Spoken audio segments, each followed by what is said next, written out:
Hi students, welcome to NMK online classes. ఈ వీడియోలో 19వ తారీఖు సంబంధించినటువంటి కరెంట్ అఫైర్స్ అయితే డిస్కస్ చేద్దాం. ఆల్రెడీ 18వ తారీఖు సంబంధించినటువంటి కరెంట్ అఫైర్స్ ఇంత ముందు పోస్ట్ చేశాను. ఒకవేళ ఎవరైనా చూడకపోతే ఫస్ట్ ఆ వీడియో చూసి తర్వాత ఇక్కడికైతే ఓకే. అదేవిధంగా ఎవరైతే వీడియో చూస్తున్నారో వాళ్ళందరూ మర్చిపోకుండా ఒక లైక్ అయితే చేయండి. మీరు ఎక్కువ లైకులు చేస్తేనే నేను వీడియోని అయితే ఇంకా ఎక్కువ వీడియోస్ అయితే చేయగలను. ఓకే, చూడండి first bit world sickle cell awareness day అనమాట. World sickle cell awareness day అంటారు. తెలుగులో ప్రపంచ సికిల్ సెల్ అవగాహన దినోత్సవం అంటారు. సికిల్ సెల్ అనేది ఒక డిసీజ్ అనమాట, వ్యాధి. దాన్ని ఎప్పుడు జరుపుకుంటారు అంటే జూన్ 19వ తారీఖున జరుపుకుంటారు. World sickle cell awareness day అంటారు. నెక్స్ట్ ధనలక్ష్మి బ్యాంక్ అంట. ధనలక్ష్మి బ్యాంక్ ఎండి అండ్ సిఇఓగా, ఎండి అంటే మేనేజింగ్ డైరెక్టర్, సిఇఓ అంటే చీఫ్ ఎగ్జిక్యూటివ్ ఆఫీసర్ గా ఎవరు నియమితులయ్యారు అంటే అజిత్ కుమార్ కేకే అంటారు. ఏం పేరు? అజిత్ కుమార్ కేకే. నెక్స్ట్ 2024-25 ఆర్థిక వృద్ధి ఎంత శాతంగా ఉండవచ్చని ఫిచ్ రేటింగ్స్ అంచనా వేసింది. ఫిచ్ రేటింగ్స్ అని చెప్పి ఒక సంస్థ ఉందన్నమాట మనకి. వాళ్ళు అంచనా వేశారు 2024-25 ఆర్థిక సంవత్సరానికి. మరి భారతదేశ ఆర్థిక వృద్ధి ఎంత రేటు ఉంటుంది అంటే 7.2% ఉంటుందని అంచనా వేశారు. గతంలో 7% అని చెప్పిన ఈ సంస్థ ఇప్పుడు దీనిని 7.2% పెంచింది. గతంలో 7% అని చెప్పింది, ఇప్పుడు 7.2% అని చెప్పింది.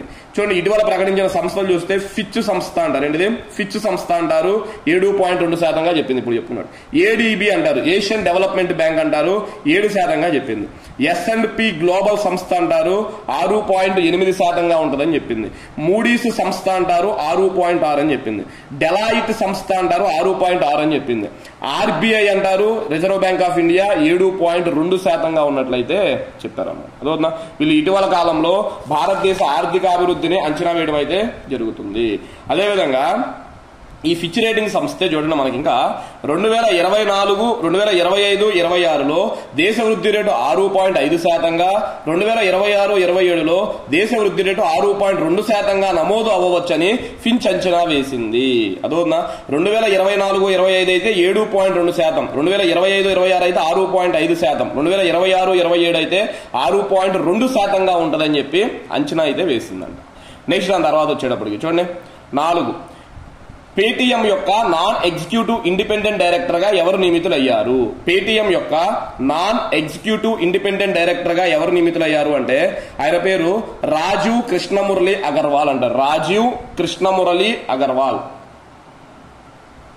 నెక్స్ట్ జూన్ 17న నీరజ్ అరోరా రాజీనామా చేయడంతో అతని స్థానంలో రాజీవ్ అగర్వాల్ నియమితులయ్యారు. అదొన్నా రాజీవ్ అగర్వాల్ నియమితులయ్యారు. ఇది గుర్తుపెట్టుకోండి.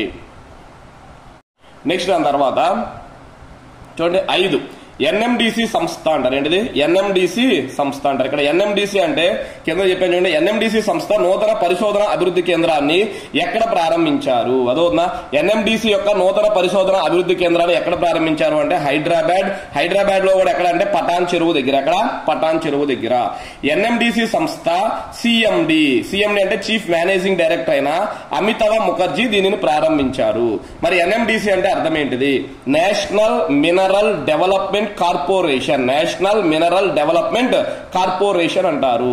ఎన్ఎండిసిని ఎప్పుడు ఏర్పాటు చేశారు? 1958. ఎన్ఎండిసి యొక్క ప్రధాన కార్యాలయం ఎక్కడుంది అంటే హైదరాబాద్ లో అయితే ఉంది, గుర్తుపెట్టుకోండి. నెక్స్ట్ దాని తర్వాత వచ్చేటప్పటికి చూడండి 6వ వచ్చేటప్పటికి నెల్సన్ మండేలా అంటారు. ఏంటిది? నెల్సన్ మండేలా పురస్కారాన్ని ఎవరు అందుకున్నారు? నెల్సన్ మండేలా పురస్కారాన్ని ఎవరు అందుకున్నారు అంటే వినోద్ ఘనత్రా అంటారు. ఆయన పేరు వినోద్ ఘనత్రా. బాలల చలనచిత్ర రంగానికి విశేష సేవలు అందించినందుకు గాను దక్షిణాఫ్రికా ప్రతిష్టాత్మక నెల్సన్ మండేలా జీవిత సాఫల్య పురస్కారం, లైఫ్ టైమ్ అచీవ్మెంట్ అవార్డు అంటారు. దీన్ని అందుకున్న తొలి భారతీయుడుగా ప్రముఖ బాలల దర్శకుడు వినోద్ ఘనత్రా నిలిచారు. చాలా చాలా ఇంపార్టెంట్ బిట్టు, తొలి భారతీయుడు అంట. అదేవిధంగా 7వ నెల్సన్ మండేలా చిల్డ్రన్స్ ఫెస్టివల్ లో ఆయనకు ఈ అవార్డును ప్రదానం చేశారు. అదోనా 7వ నెల్సన్ మండేలా చిల్డ్రన్స్ ఫెస్టివల్ లో ఈయనకి అవార్డును అయితే అందజేశారు. గుజరాత్ కు చెందిన ఇతను ప్రస్తుతం ముంబైలో ఉంటున్నాడు. భారతదేశం పాకిస్తాన్ సరిహద్దుల్లో నిర్మించిన అతని గుజరాతీ చిత్రం హరుణ్ అరుణ్, సినిమా పేరు అన్నమాట. హరుణ్ అరుణ్ 26వ చికాగో అంతర్జాతీయ బాలల చలన చిత్రోత్సవంలో లీవ్ ఉల్మాన్ శాంతి పురస్కారం అందుకుంది. అదొన్నా అవార్డు పేరు చూడండి, లీవ్ ఉల్మాన్ శాంతి పురస్కారం అందుకుంది. ప్రతిష్టాత్మక లీవ్ ఉల్మాన్ శాంతి బహుమతి అందుకున్న ఏకైక భారతీయుడు. అదవుతున్నా ఏకైక భారతీయుడు ఎవరు అంటే మనకి ఈయన పేరుగా అయితే చెప్పుకోవచ్చు. నెక్స్ట్ దాని తర్వాత ఏపీలో ఆంధ్రప్రదేశ్లో జగనన్న విద్యా దీవెనకు ఏమని పేరు పెట్టారు? చూడండి, జగనన్న విద్యా దీవెనకు ఏమని పేరు పెట్టారు అంటే పోస్ట్ మెట్రిక్ స్కాలర్షిప్ అని పెట్టారు. ఏంటిది? పోస్ట్ మెట్రిక్ స్కాలర్షిప్ అని పెట్టారు. జగనన్న విదేశీ విద్యా దీవెన చూడండి, ముఖ్యంగా ఇది ఎస్సీలకు అనమాట. ఎస్సీలకు జగనన్న విదేశీ విద్యా దీవెన అని చెప్పి ఒకటి ఏర్పాటు చేశారు. దానికి ఏమని పేరు పెట్టారు అంటే అంబేద్కర్ ఓవర్సీస్ విద్యానిధి అని పేరు పెట్టారు. అంబేద్కర్ ఓవర్సీస్ విద్యానిధి. వైఎస్ఆర్ కళ్యాణ వస్తువుని చంద్రన్న పెళ్లి కానుకగా పేరు మార్చారు. ఈ వైఎస్ఆర్ విద్యోన్నతిని ఎన్టీఆర్ విద్యోన్నతిగా పేరు మార్చడం అయితే జరిగింది. ఇవి ఖచ్చితంగా గుర్తుపెట్టుకోండి, ఆంధ్రప్రదేశ్ కి సంబంధించినటువంటి బిట్స్. నెక్స్ట్ దాని తర్వాత 8 గ్లోబల్ కన్సల్టింగ్ సంస్థ క్రాల్ విడుదల చేసిన సెలబ్రిటీ బ్రాండ్ వాల్యుయేషన్ రిపోర్ట్ 2023 ప్రకారం అగ్రస్థానంలో ఎవరు నిలిచారు అంటే విరాట్ కోహ్లీ నిలిచారు. అదవుతున్నా ఆ సంస్థ పేరు ఏంటిది? క్రాల్ అంట. అదవుతున్నా గ్లోబల్ కన్సల్టింగ్ సంస్థ క్రాల్ విడుదల చేసిన సెలబ్రిటీ బ్రాండ్ వాల్యుయేషన్ రిపోర్ట్ 2023 ప్రకారం అగ్రస్థానంలో ఎవరు నిలిచారు? విరాట్ కోహ్లీ. తన బ్రాండ్ విలువను 1899 కోట్లకు పెంచుకున్న విరాట్ కోహ్లీ నెంబర్ 1 స్థానాన్ని సొంతం చేసుకున్నాడు. ఇది గుర్తుపెట్టుకోండి. అదోనా ఆయన బ్రాండ్ విలువ అంతా మొత్తం 1899 కోట్లు అంట. అదేవిధంగా మనం చూసుకున్నట్లయితే 1692 కోట్లతో రణ్వీర్ సింగ్ 2వ స్థానంలో, 1006 కోట్లతో షారూక్ ఖాన్ 3వ స్థానంలో నిలిచారు. 4వ స్థానంలో అయితే అక్షయ్ కుమార్, 5వ స్థానంలో అయితే అలియా భట్ అంటారు. వీళ్ళు కూడా నిలవడం అయితే జరిగింది. ఫస్ట్ ప్లేస్ గుర్తుపెట్టుకోండి మెయిన్ మనకి విరాట్ కోహ్లీ. నెక్స్ట్ దాని తర్వాత అంతర్జాతీయ సంఘర్షణలలో లైంగిక హింస నిర్మూలన దినోత్సవం. అంతర్జాతీయ సంఘర్షణలలో లైంగిక హింస నిర్మూలన దినోత్సవం ఏది అంటే ఇంటర్నేషనల్ దినోత్సవం అంట. దాని ఇంగ్లీష్ లో కూడా రాసాను చూడండి, international day for the elimination of sexual violence in conflict అంటారు. జూన్ 19వ తారీఖు. ఇప్పుడు జూన్ 19వ తారీఖు జరుపుకోవడం అయితే జరిగింది. నెక్స్ట్ ఆంధ్రప్రదేశ్ రాష్ట్ర అడ్వకేట్ జనరల్ గా ఎవరు నియమితులయ్యారు?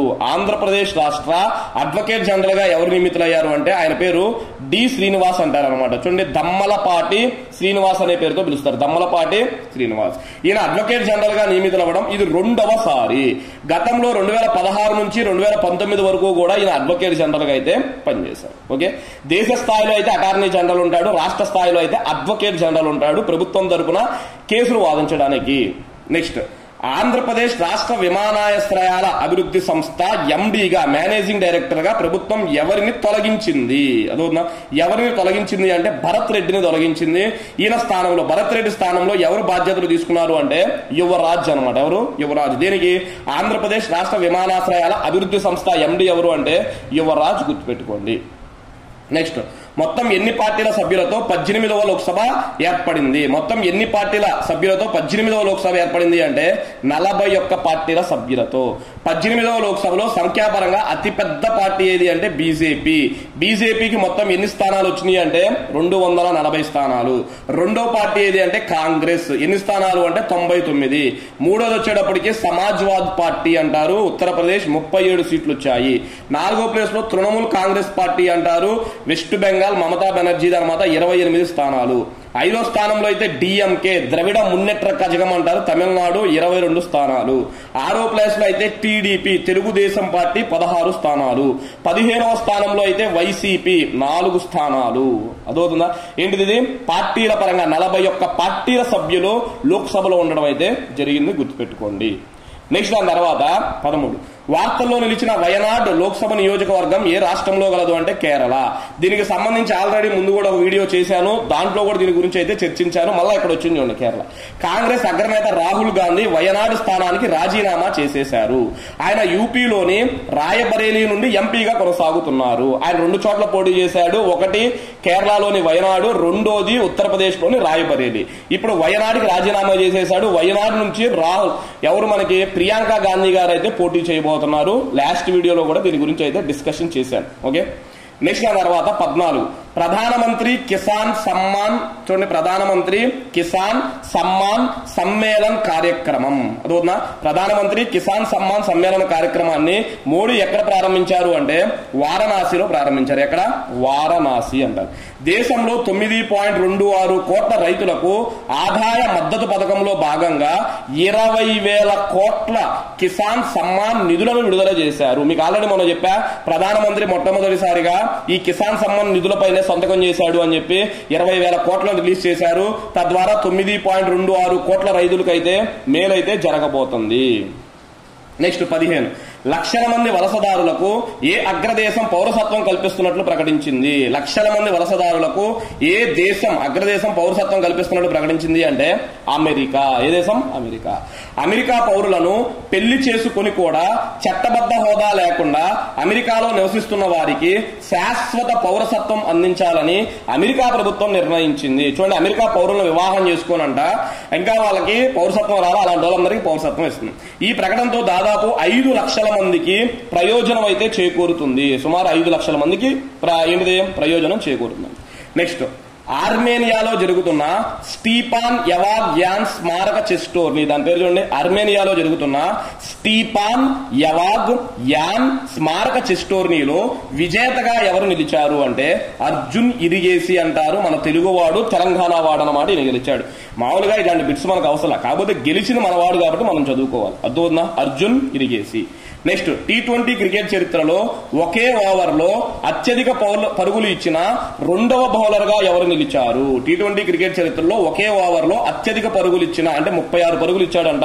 2వ బౌలర్ గా ఎవరు నిలిచారు అంటే ఆయన పేరు అజ్మతుల్లా అవాంఛనీయ అంటారు.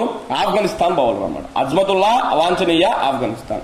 వెస్టిండీస్ తో జరుగుతున్న మ్యాచ్ లో ఆఫ్ఘనిస్తాన్ బౌలర్ అయిన ఇతాను ఏకంగా ఓవర్లో 36 పరుగులు ఇచ్చాడు. 6 బాళ్లలో 36 పరుగులు ఇచ్చాడంట. 2007 T20 ప్రపంచ కప్ లో యువరాజ్ సింగ్, మన ఇండియన్ బ్యాట్స్మెన్ యువరాజ్ సింగ్ 6 బంతుల్లో 6 సిక్స్లు బాదడంతో ఇంగ్లాండ్ బౌలర్ అయిన స్టువర్ట్ బ్రాడ్ కూడా ఒకే ఓవర్లో 36 పరుగులు ఇచ్చాడు. చూడండి, T20 చరిత్రలో ఇప్పటికీ ఇద్దరు ఏంటిది ఒక ఓవర్లో 36 పరుగులు ఇచ్చారంట. దాంట్లో ఫస్ట్ వాడు స్టువర్ట్ బ్రాడ్ 2007లో అంట.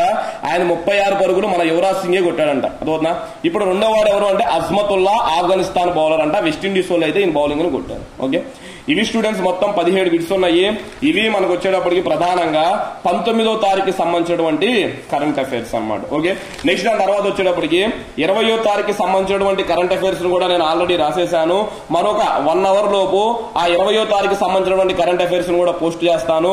మీరు ఖచ్చితంగా ఈ లోపు ఒక లైక్ అయితే చేయండి. Thank you.